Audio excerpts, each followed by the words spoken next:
Hello, and welcome to the ADCES podcast, The Huddle, Conversations with the Diabetes Care Team.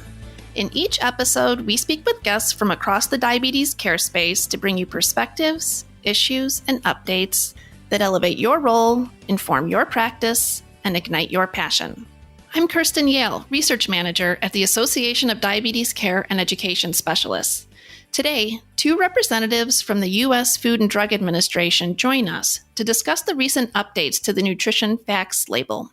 Dr. Claudine Cavanaugh is the Director of the Office of Food and Nutrition Labeling, ONFL, at the U.S. Food and Drug Administration. And Dr. Maya Maroto is a public health educator at the FDA Center for Food Safety and Applied Nutrition, CFSAN. As registered dietitians and leaders in public health, both working in nutrition for several years, they know the importance of how and where to spread the word about the new nutrition facts labels. You'll learn about the science behind the changes to this iconic label and the most relevant points for people with diabetes. Dr. Cavanaugh and Dr. Maroto, welcome to the Huddle. Thanks. Thanks for having me. We are so happy to have you guys, especially because we're talking about the nutrition facts label, this new label that's out. And this is a really big undertaking, a huge collaborative effort that goes into doing something like this. And I know it takes a lot of teamwork. And I've gotten to talk to you guys over the last couple of weeks about how you've worked together to roll this out. And I was hoping you could share with our listeners, the background it takes, what it takes to roll this out, and the teamwork that you guys have had working together. I know you're both registered dietitians, but you both really have different roles on this project. So I can start a little bit. This is Dr. Cavanaugh, and you can call me Claudine. Oh, fantastic. I've actually been working on this. We've updated the nutrition facts label, and with the regulatory process, first you have a proposal and get feedback from stakeholders, and then you finalize the regulation. So the regulation to update the facts label actually published in 2016. And you have to give manufacturers time to actually make the big label changes. So we've been doing that. So I really was with the nuts and bolts of what was the background for updating the label. And Maya, I'll let you describe what she's doing, but she's doing more of the education and helping people understand it. Absolutely. So where Claudine is most involved with the actual regulations and the laws and all the technical aspects of the new label, the team that I work on, the education team, is responsible for educating consumers and providing healthcare professionals and educators with materials to help them educate consumers about the changes, about the label, and help them teach and use these in any kind of nutrition education lesson. So Claudine and I work together very closely, along with many other folks at FDA, other legal experts, communication experts, and even consumer studies experts to bring these projects to life. So this is really interesting to me to hear, like as a consumer, 2016. So we're in 2020 right now. So 4 years it takes to roll something like this out. That's pretty incredible. So just so you guys know, I did a little bit of my homework before because I knew we were going to be talking about these new labels, and it was a holiday weekend, had a barbecue. So I thought, okay, I'm going to take a peek at the labels in my kitchen. So grilling some hamburgers, and I looked at the back of my ketchup bottle and potassium. I see potassium listed. Now, I know that wasn't there before. Then I looked at the back of my hamburgers, my hamburger bun labels, and I see added sugar. I know that wasn't there before. So it looks like lots of big changes, and even the whole look of that label is different. Claudine, could you tell us a little bit about the updates to the label? Sure. So probably one of the biggest things that you saw was just the update with the calories, because that's a lot larger. And that's one of the easiest ways to see if you're looking at a new label or not, because we are still in a time since companies are putting the new label on. Some still have the old label and some have the new labels. So if the calories are a lot bigger font, you're looking at one of the new labels. And the reason we increased the font of calories was because it's really important information for people to have, but also because it's helpful when people are going to the grocery store, they could have kids in tow, or just in the fast-paced lifestyle that people are having. They don't have a lot of time to compare packages and look at things. And with the calories being bigger, it makes it very easy for them to see that and be able to make decisions. Some other items that are new on the label too, you definitely noticed the potassium's now required, as well as vitamin D. We had vitamin A and C used to be required. Those can be put on the label, but they're not mandatory. And that's really because vitamin D and potassium are more associated with chronic disease risk. Vitamin D can lower your risk of osteoporosis, and potassium can lower blood pressure. So they are very underconsumed in the US population. So that's why those are required on the label. Some other things too that you may not have noticed on the label, but that are changes are we updated the serving sizes, and serving sizes are actually based on what people eat versus a recommendation. And many of the serving sizes have increased. And an example I can give you is ice cream. If you had ice cream at your barbecue, it went up from a half of a cup to 2/3 of a cup because people are eating a little bit more ice cream than they used to when the label first got introduced in the early 90s. Soda is another one. If you had soda at your barbecue, where the serving size went up too on the label from 8 ounces to 12 ounces.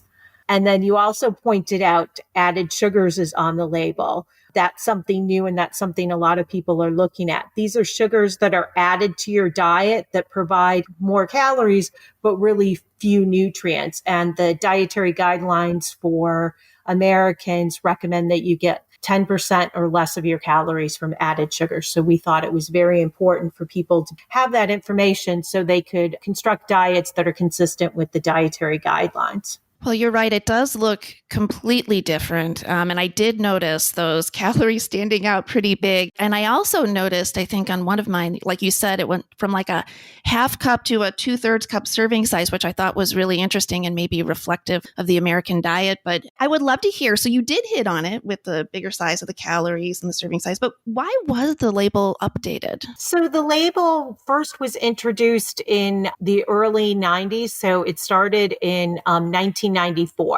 And really, FDA hadn't updated the label significantly other than adding trans fat in 2006. So it had been over 20 years since we had updated the label. And the science, nutrition science, has evolved over that time.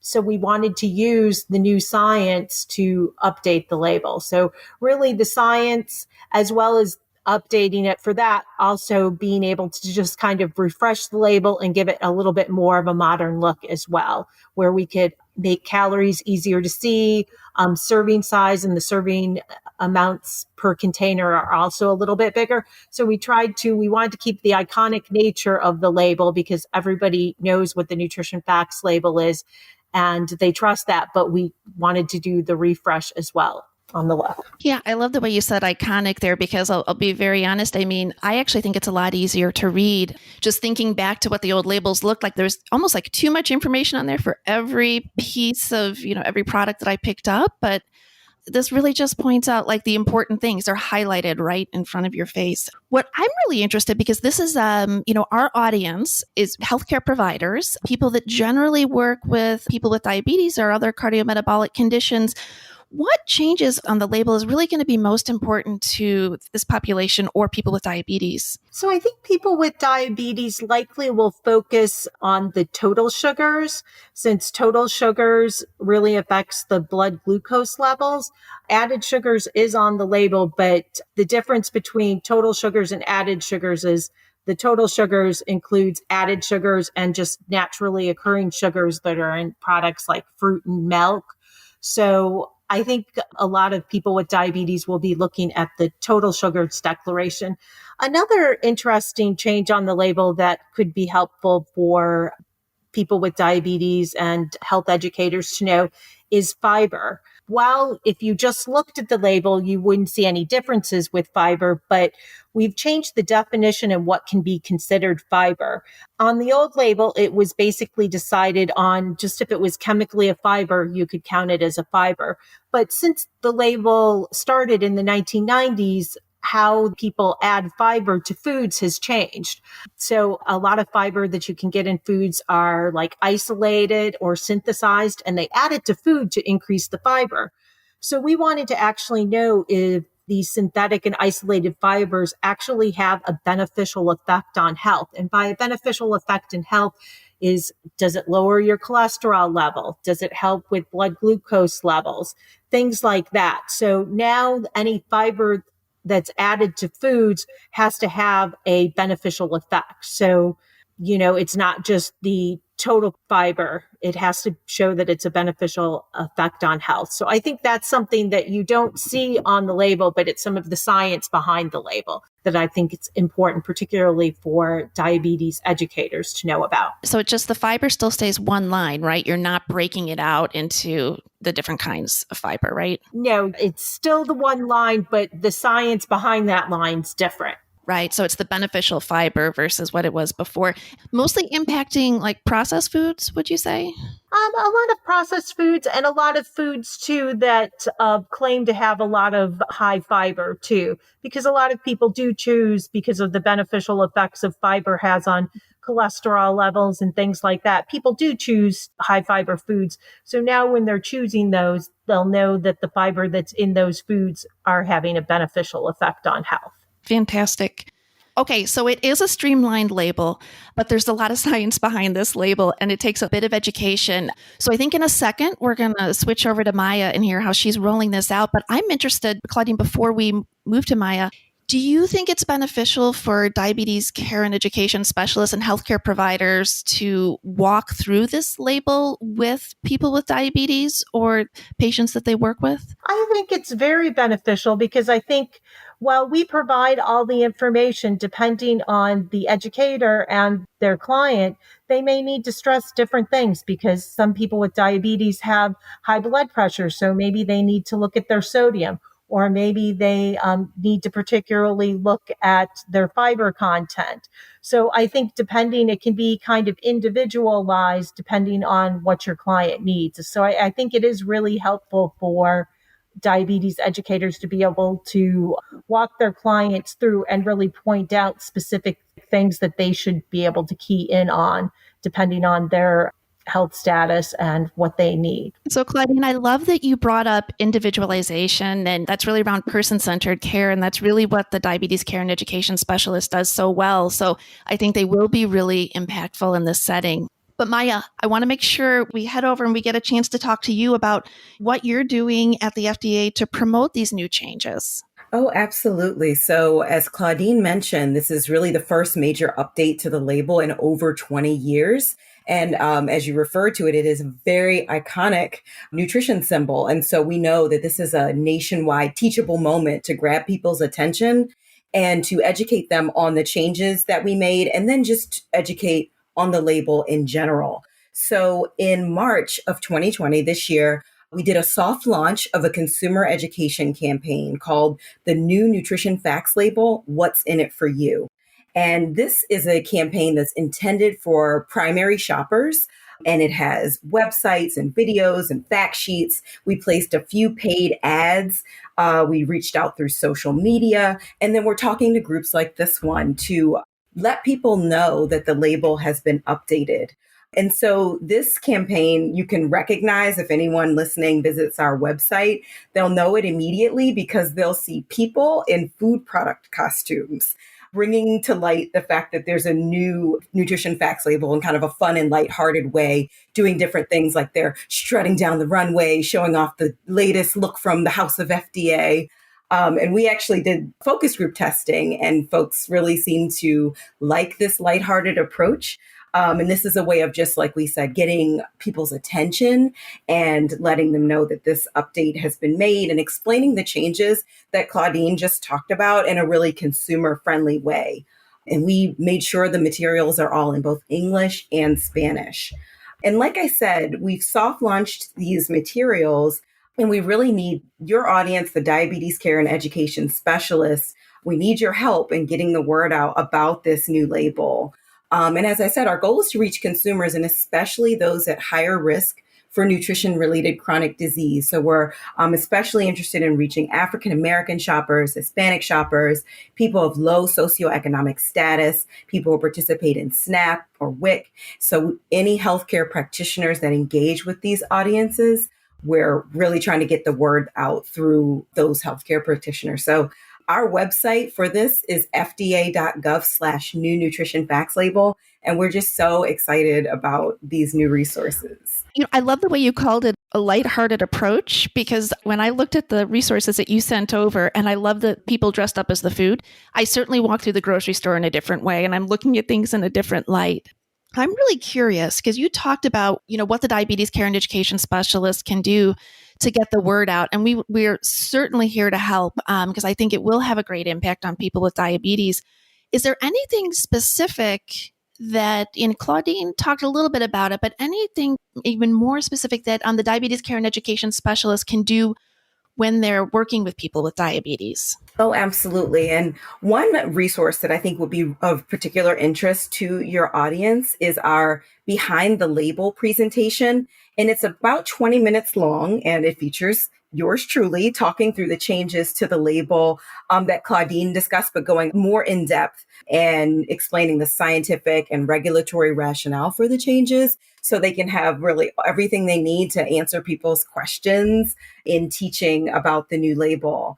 And I also want to mention a few other resources that we have to help educators have the most up-to-date and in-depth information about the label and to just make it super easy to do lessons or to do one-on-one sessions on the new nutrition facts label. So the first one that I want to mention, if people are listening and they're like, oh, I really do need to do more, teach the label, but I've got to develop PowerPoint slides and speaker notes and handouts. You don't. We have a toolkit called the Health Educators Nutrition Toolkit, which is really supposed to be a website you can go to and just download absolutely everything you need to do a group workshop or any kind of education to a group on the nutrition facts label. So you have the PowerPoint slides with the speaker notes, with the handouts, even with the pre and post tests that you could give before and after to see how you move the needle on people's understanding and perceptions of the label. So we really hope that your audience will check that out because I think that might be of interest. Another resource that they may want to check out are our 2 new continuing medical education videos. So we worked with the American Medical Association to develop a continuing medical education set of materials, including videos and handouts for any practitioners who work with adult patients. And we also worked with the American Academy of Pediatrics to develop a set of videos and fact sheets and handouts for training educators or practitioners who work with pediatric patients and talking to those patients' parents. So I urge you to, again, you can find all of this on our website, fda.gov/new nutrition facts label. And then one last resource that I just have to mention because I just think it's so fantastic is our interactive label. And on this resource, you'll know you're there when you visit a site and you see a gigantic label pop up with yellow highlights over every nutrient on the label. And you can click on that nutrient and you'll get information that tells you what it is, where it's found, what it does, what are health facts about that nutrient, and then what are action steps for monitoring that nutrient in the diet. So for all of those nutrients, we have different fact sheets and even some areas that are not required on the label, like mono and polyunsaturated fats. If people want to really get in there and talk about any specific nutrient, there's a fact sheet for it in that interactive label. So really can be customized to different educators' needs and what they like to focus on with their clients. So I'm not sure if you heard me laughing, but I loved that giant label. I have to say, I think you guys are making this really easy for us. So for me as a consumer, I can say that. And I know for healthcare providers, you're making this super simple. And also for people, with the National Diabetes Prevention Program, I'm sure this is going to have a huge impact on the lifestyle coaches that are working in that arena also. So I want to mention, even before we start thinking about wrapping up here, we have a whole resources section. So for people that are just listening, make sure you go online and check out the resources section along with this podcast. But you know what, Maya and Claudine, you have shared some incredible real world examples with me about consumers and how they're using the nutrition fact labels and the feedback you're getting. Do you want to share a couple of those stories before we wrap up here? Sure, I can start out. So I've been in touch with some of our FDA public affairs specialists, and they're on the ground working with different groups and teaching the new label. And I reached out before this podcast to see if I could get some feedback. So I'm going to give you a quote from a public affairs specialist who's been teaching it. This is his quote. They had not yet noticed that the nutrition facts label now features added sugars, potassium, and vitamin D. They had noticed that the calories per serving was larger and bolder. They liked learning in the nutrition toolkit that rule of thumb that 5% or lower of a nutrient is considered low and 20% or more is considered high. And then he went on to say the resources made it very easy to teach the new nutrition facts label, menu labeling, and general nutrition guidelines. The pre and post test helped me gauge how much attendees knew and how much they retained the information presented. And the handouts are very attractive and informative. And I promise I did not make him say these things. So I think people are really appreciating the resources. As I said, we did some consumer testing of our education resources before we rolled them out, because we always want to get people's reactions and perceptions and make sure they're actually learning from our resources and find them engaging.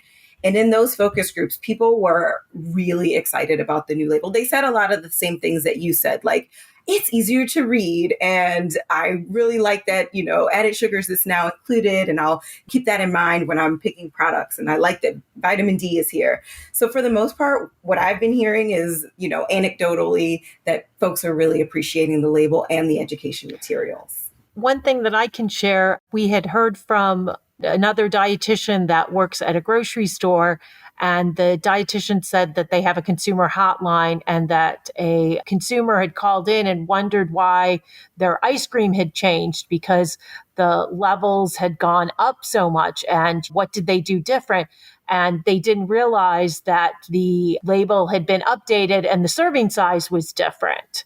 So that's why some of the values had changed. The ice cream itself didn't change, but just the levels of the nutrients did because the serving size was different. So I think, that was where a dietitian could use that kind of as a teachable moment and be able to talk to the consumer about why that changed and what kind of happened with it. So, I think with Maya, a lot of people have noticed the difference, but I think sometimes people maybe might have noticed the calories were different, but didn't realize maybe serving sizes changed. So I think there really is a role for diabetes health care education specialists to really highlight this to their clients so they can see the differences and be able to utilize it in their food purchasing decisions. I have to say that was one of my grocery store experiences where I had to do a double take. A couple things I put in my cart, same things every week. I have 2 teenage boys, so I always get ice cream and cereal. Like what you're saying, those serving size, that I did a double take. Those stood out, the half cup to the 2/3 cup. That's a big change. And the other thing, that I didn't realize, but I appreciate you guys bringing up, and I think it's something, you're right, the diabetes care and education specialist can share, is this 5% nutrient line, that anything below 5% is low. So that was one thing, that I learned along the way that I really appreciated. So as we're coming to the end of our time here, I truly enjoy this conversation, but we do always have to come to an end. Calls to action, really what can we do to help you guys out to get this word out? I mean, beyond the podcast, which I'm hoping people, share widely, is there anything we can do, maybe even individually as diabetes care and education specialists? We really hope that you'll visit our website, fda.gov/new nutrition facts label. That's the first thing folks can do as an action step today, to go through some of these resources that we have available and see which ones could be helpful for you. We also would ask that if you're interested in staying in touch with FDA and making sure that you're aware anytime we release something new or we have something that we're focusing on that website, at the bottom of the page, there's a place to sign up for our email newsletter updates. So you'll get an email, usually about quarterly, on updates on our education materials. We're also on Twitter at FDA Food, and our director, Dr. Susan Main, director of the Center for Food Safety and Applied Nutrition, is on Twitter at Dr. Main FDA Food. And then FDA also has a Facebook page at FDA. So I'm hopeful that educators will download the resources and also follow us so that they can inform their clients about all of this new information, inspire their clients to use the new nutrition facts label, encourage their clients to look at the label more holistically to inform their choices, and also remind clients that it's up to them and their, with input from their healthcare practitioner to find out what's most appropriate for them so they can make informed choices when they're using the label. Well, again, Maya, you're making this really easy for us. So I'm going to visit the site, sign up for the newsletter, and maybe you'll actually even convince me to get up on Twitter. That's the one thing that I haven't done. So maybe this podcast will convince me to do that. So Maya and Claudine, I really appreciate you guys being here. I've truly enjoyed this conversation, and I hope we can maybe do this again sometime in the future. Thanks so much for having us. Thank you. Thank you for listening to this week's episode of The Huddle, Conversations with the Diabetes Care Team. Today we heard from Dr. Kavanaugh and Dr. Maroto about the latest nutrition facts label updates and how the changes support improved decision-making around food and nutrition for your clients. Remember that the changes to fiber and sugar reflected in the label may be especially relevant to people with diabetes in your practice. We also learned that the FDA has created a variety of tools to help healthcare professionals inform themselves and educate their clients about the changes. You can access these from fda.gov/new nutrition facts label or from the links available in the show notes. And remember, membership at ADCES gives you access to the education, networking, and resources to improve your practice and optimize outcomes for your clients. Find out what ADCES can do for you at diabeteseducator.org/join. The information in this podcast is for informational purposes only and may not be appropriate or applicable to your individual circumstances. This podcast does not provide medical or professional advice and is not a substitute for consultation with a healthcare professional. Please consult your healthcare professional for any medical questions.